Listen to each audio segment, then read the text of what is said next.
Creativity is an addiction. Unplugged because we will always say yes to creativity. Totally Uncut because we all make mistakes. So let's turn it into a tool. This is Arroe Unplugged. And so it begins.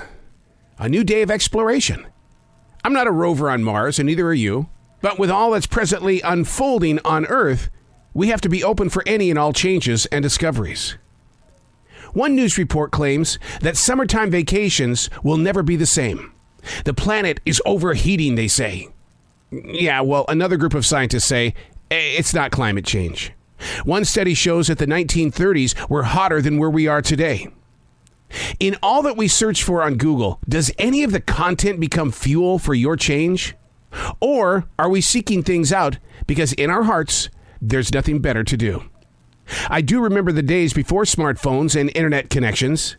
If you did have a computer, it was usually over there in the other room, or it was locked up in your office.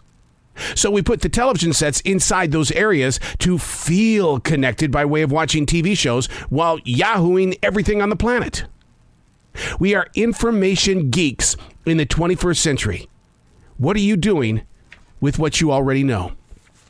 Hey, it's Arroe. This is The Daily Mess, a chronological walk through an everyday world. I am a daily writer. And like I search on Google, I also search my heart, my soul, my eyes. What are you looking at and why? Did you look too long? What is that smell in the air? I better learn because that's what I want. I want to know everything, but it can't take away time. This is The Daily Mess. We're dog sitting for 3 weeks. This is the longest we've ever done this. It's always unique in the way of human and dog habits, all the way down to how they eat, why they eat, who's looking at me now, why are you looking at me, where am I going to go poop at?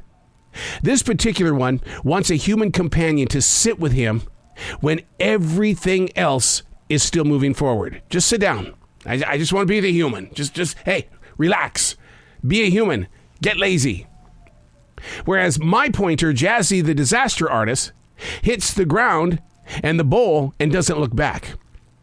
It really has become the summer of taking care of everybody else's pets. Neighbors with their gigantic birds. More than anything, they too want companionship, to be listened to experience the human voice. In fact, one neighbor has talk radio playing in the background just so that a human voice is always there.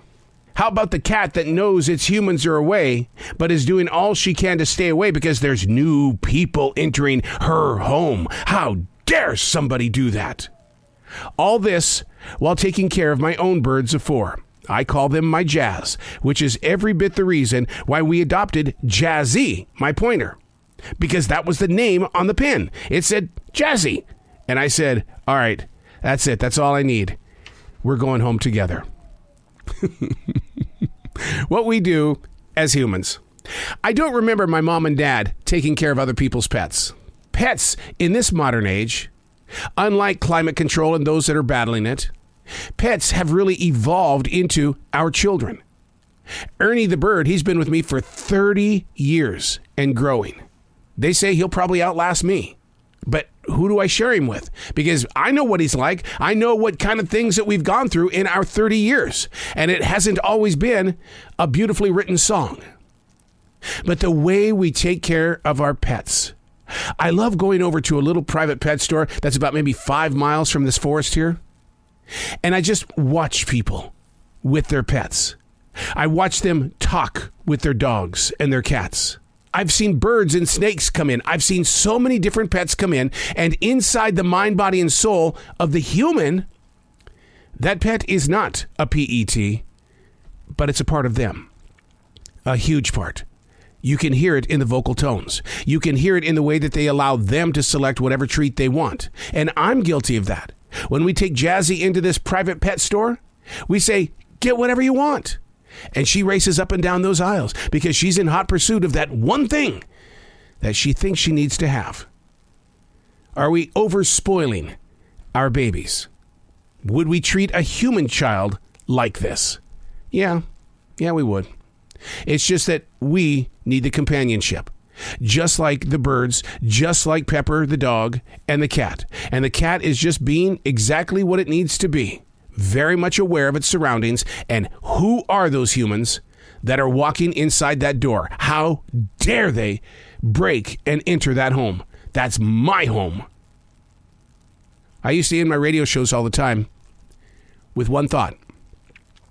Keep smiling and keep loving your pets. To a lot of people, even today, they remind me of how that got them through their day. I'm Arroe, and that's the Daily Mess.